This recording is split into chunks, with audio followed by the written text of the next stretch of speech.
আলাইকুম। আলহামদুলিল্লাহ রব্বিল আলমিন। সমস্ত প্রশংসা আল্লাহ পাক সুবহান তাআলার জন্য। আল্লাহ পাক সুবহান তাআলা আমাদের সামনে একটা ভিডিও বানাবার জন্য তৌফিক দিয়েছেন। সেটা হলো এই যে আমাদের পরিপূর্ণ কামিয়াবি নির্ভর করছে পরিপূর্ণ দিনের উপর চলার মধ্যে। আমরা সেই দিনের উপর চলার যোগ্যতা হারিয়ে ফেলেছি। সেই যোগ্যতা পুনরায় অর্জন করার জন্য আমাদের ঈমানের উপর মেহনত করতে হবে।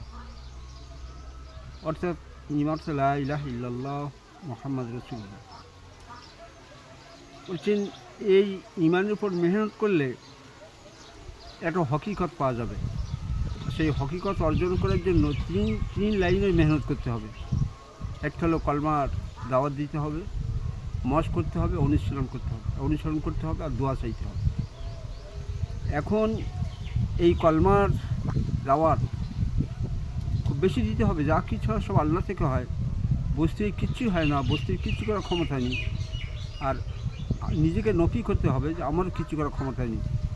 আর নবী পাক সুসম তরিকা, শান্তি, কামিয়াবি, সফলতা, এই দাওয়াত দিতে হবে খুব বেশি বেশি করে। মশ করতে হবে এবারে জিনিসের উপরে আল্লাহর কুদরত, আল্লাহর সিফত, আল্লাহর তাকত, মৌত, কবর, হাসর, মিজান, পুলসিরা, জান্নাত, জাহান্নাম, আল্লাহ পাকের বড়াই।